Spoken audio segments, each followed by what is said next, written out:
তো বন্ধুরা আজকে আমি বানাচ্ছি হচ্ছে রসমালাই। এই দেখো, তার জন্য দুটো দুধের প্যাকেট নিয়ে নিয়েছি।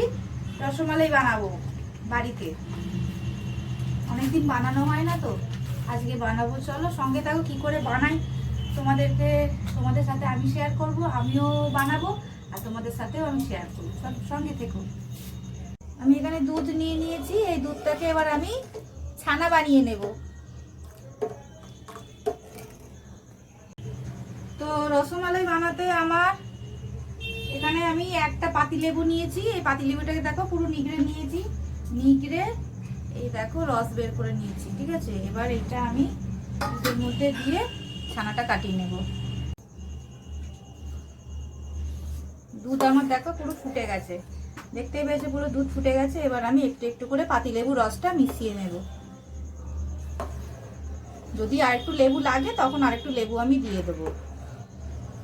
ঠিক আছে, আপাতত একটা দিয়েছি, যদি মনে হয় আর একটু লাগবে তখন অ্যাড করে দেবো।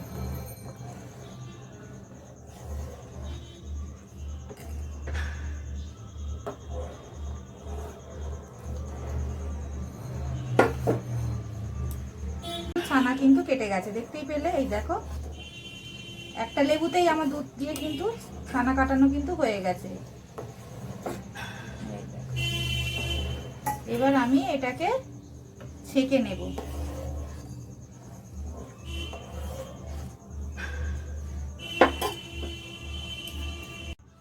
ছানাটাকে আমি ছেঁকে ভালো করে কিন্তু জল ঝরিয়ে নিয়েছি। এই দেখো পুরো দেখতেই পাচ্ছ ঝুরঝুরে হয়ে গেছে। এবার আমি হাতের তালু দিয়ে ভালো করে একদম ঠেসে ঠেসে কিন্তু ছানাটাকে কিন্তু মাখবো।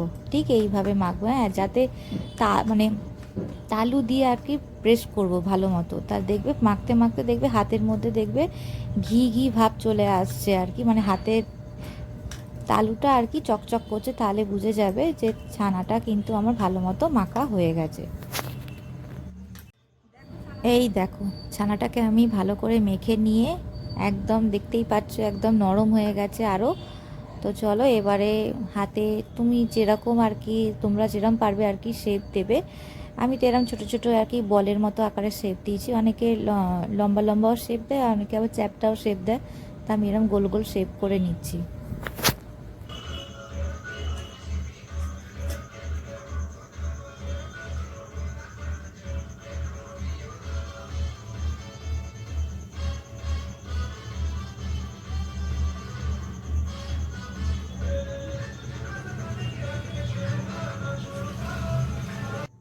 এইবারে আলাদা একটা কড়াই বসিয়ে নিয়েছি, তার মধ্যে আমি দেখো জল দিয়ে দিলাম পরিমাণ মতো, আর দেব হচ্ছে একটু অল্প করে আর কি চিনি। তাও অল্প মানে কি মোটামুটি ভালোই চিনি দেবো।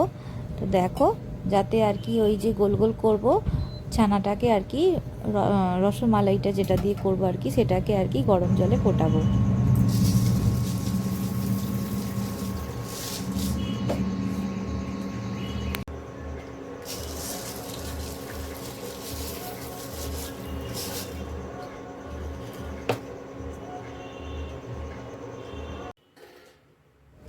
এবারে দেখো থালাটাকে খুলে দিয়ে আর কি দেখতেই পাচ্ছ জল কীরকমভাবে ফুটছে টকবক করে, এর মধ্যে কিন্তু চিনিও আছে। ঠিক আছে, আর এই দেখো এই গোল গোল আকারের যে শেপ দিয়েছিলাম সেগুলোকে একসাথে কিন্তু সব এই জলের মধ্যে দিয়ে দেবো। দিয়ে আবারও কিন্তু আমি ঢাকা দিয়ে দেবো।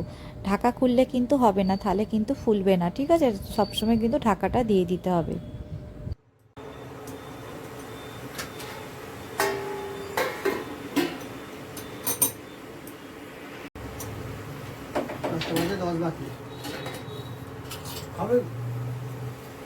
এই দেখো আমি খুলে আরও একবার দেখে নিলাম, কিন্তু এখনও হয়নি ভালো মতো। ততক্ষণে আমি এই কাজু আর আমন্ড বাদামটাকে একটুখানি ভালো করে কেটে নিই, কিন্তু কাটা তো হলো না, ভালো করে কাটতেই পারলাম না, দেখতেই পেলে।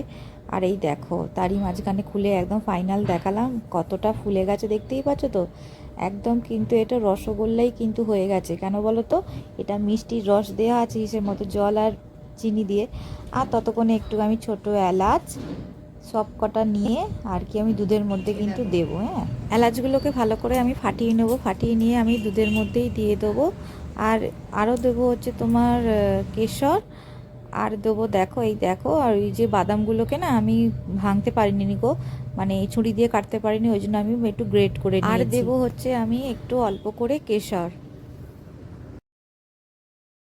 আর এর মধ্যে আমি আরও একটুখানি পরিমাণ মতো একটুখানি চিনি অ্যাড করে দেবো। দেখো আমি চিনি অ্যাড করে দিচ্ছি, বেশি চিনিও ছিল না কারণ আমার কাছে, তো যতটুকু ছিল ততটুকু দিয়ে দিচ্ছি। আর ঠুকে ফুকে একটুখানি বের করলাম, তারপর দেখলাম নেই। যাই হোক, ক্যামেরাটা একটুখানি না অ্যাঙ্গেলটা চেঞ্জ হয়ে গেছিলো বলে ভিডিওটা একটুখানি গন্ডগোল হয়ে গেছিলো সেই সময়।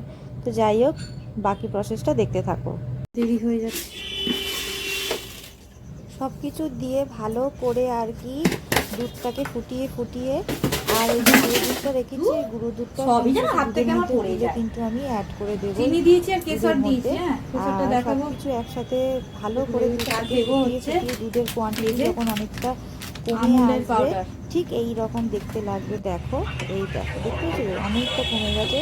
আর ঠিক এই সময়তেই আমি যে রসগোল্লাগুলো বানিয়েছিলাম, এই দেখো, সেগুলো কিন্তু একটা একটা করে সব কটা তুলে নিয়ে দুধের মধ্যে দিয়ে আরও 3-4 বার মতো, মানে 3-4 ফুট হবে, ফুটিয়ে নিলেই কিন্তু আমার রসমালাই কিন্তু রেডি হয়ে যাবে। তো ভিডিওটা কেমন লাগলো অবশ্যই তোমরা কিন্তু কমেন্ট করে জানিও। আমি যতটুকু পেরেছি একটু তোমাদের দেখানোর চেষ্টা করেছি।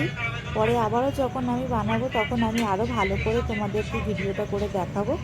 তো ভিডিওটা আমি এখানে শেষ করবো। আর আমার রসমালাই কেমন লাগলো তোমরা অবশ্যই কমেন্ট করে কিন্তু বলো। সবাই ভালো থেকো, সুস্থ থেকো, টাটা। আর এই দেখো, দেখতেই পাচ্ছ, এই দেখো আরো এবার এর মধ্যে আমি এই বাদামের হ্যাঁ, গ্রেট করা বাদামগুলো দিয়ে দেবো। আর এই যে গ্রেট করে রেখেছিলাম বাদাম, সেইগুলো কিন্তু আমি কিন্তু অ্যাড করে দিচ্ছি। দেখো, দেখতে পাচ্ছ, ঠিক এরমভাবে কিন্তু ওপর ওপর অ্যাড করে দেবো। আর শেষে যখন নামাবো তখন ওপর থেকে একটু গার্নিশিং করে দেবো। আর ঠিক ফাইনাল লুকটা কিন্তু দেখো এই রকম এসেছে। আমার কিন্তু রসমালাই রেডি। তো কেমন হয়েছে অবশ্যই বলো। আমরা তো খেয়েছি, খেয়ে অপূর্ব স্বাদ হয়েছে। তোমরা ভালো থেকো, সুস্থ থেকো।